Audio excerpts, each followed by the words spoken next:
Donc les autres utilisations de l'eau, c'est tout simplement voilà, la toilette, hein, se laver simplement, et l'arrosage du jardin. Donc ça, c'est les deux possibilités. Alors pour vous laver, c'est pas trop compliqué évidemment, hein, parce que une eau minérale conviendra très bien.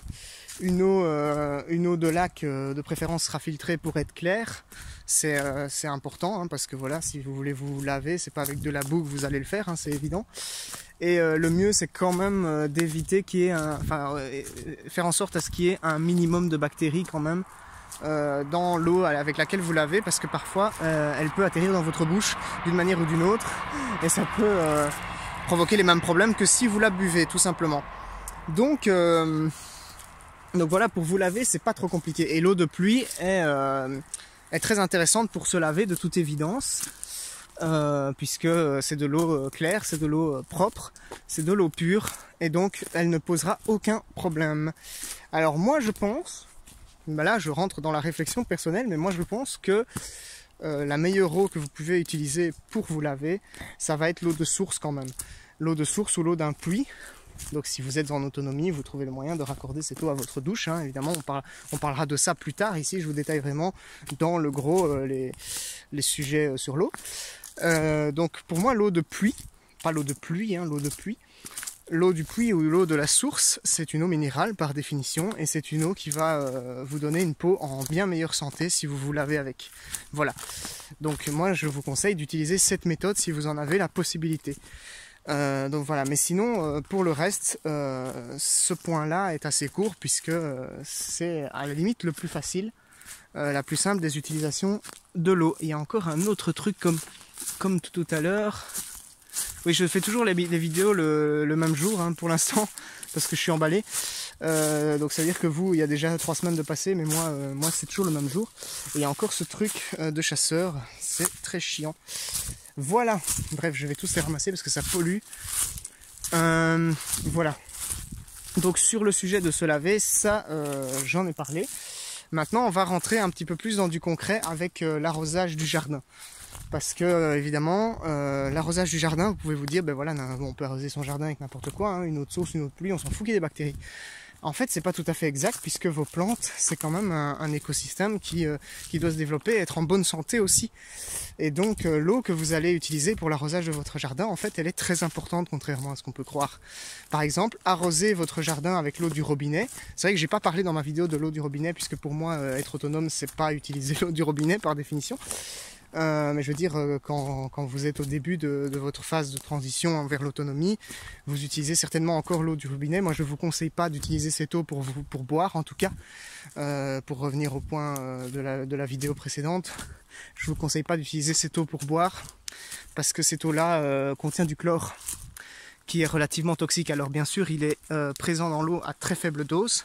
Et le chlore est là en fait pour éliminer les bactéries éventuelles, hein, donc c'est vraiment le but, c'est d'empêcher que vous chopiez une salmonelle. Mais le problème, c'est que le chlore à répétition va poser problème. Alors il y a des solutions, le fait de filtrer l'eau avec une carafe, genre les petites carafes Brita et tout ça, c'est une solution qui existe.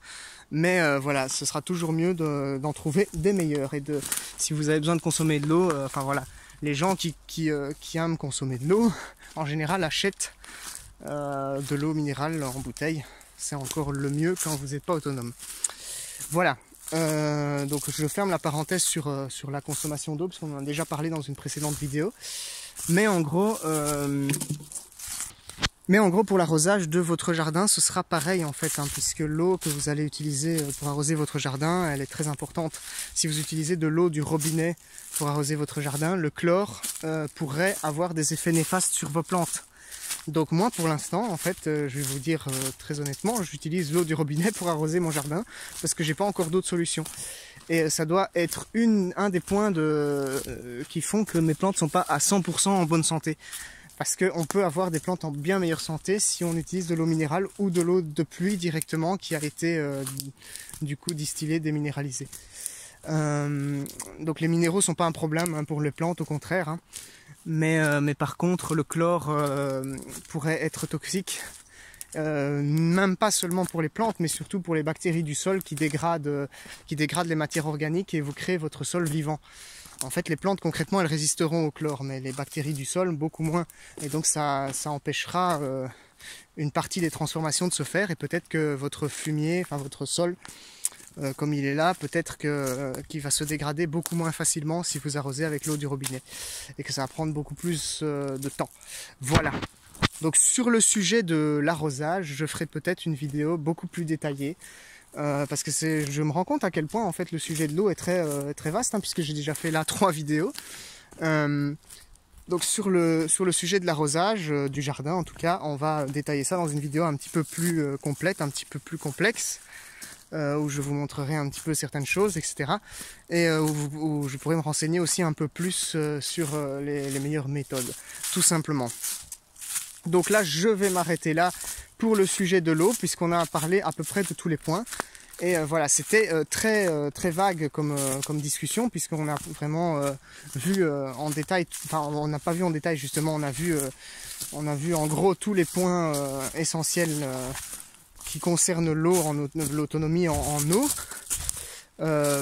Si j'en ai oublié, n'hésitez pas à me le dire en commentaire encore une fois, parce que comme je vous dis, je fais ça vraiment en vrac, et c'est très difficile de mettre ces idées au clair.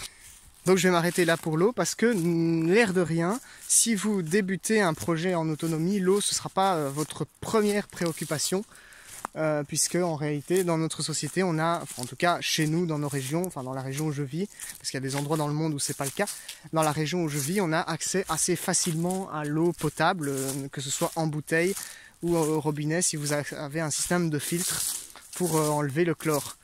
Et on a, oui, voilà, on a vraiment accès facilement même à l'arrosage pour le jardin, etc. Donc l'eau, c'est pas le principal, c'est pas le premier en tout cas problème quand vous essayez d'être autonome. Donc on va voir quel est le premier problème, enfin pas le premier, la première chose à atteindre quand on essaye d'être autonome. Et moi, pour moi, c'est justement la nourriture. Et donc là, on en vient au point du potager. C'est pour moi le point le plus important dans l'autonomie, parce que manger c'est indispensable, et je vais vous expliquer, donc dans la vidéo suivante on va parler de ça, et je vais vous expliquer pourquoi le potager est indispensable, vraiment indispensable. Je vais dire, enfin voilà, je vais pas en rentrer dans le détail dans cette vidéo, mais je vais vous expliquer du coup dans la suivante. À la semaine prochaine.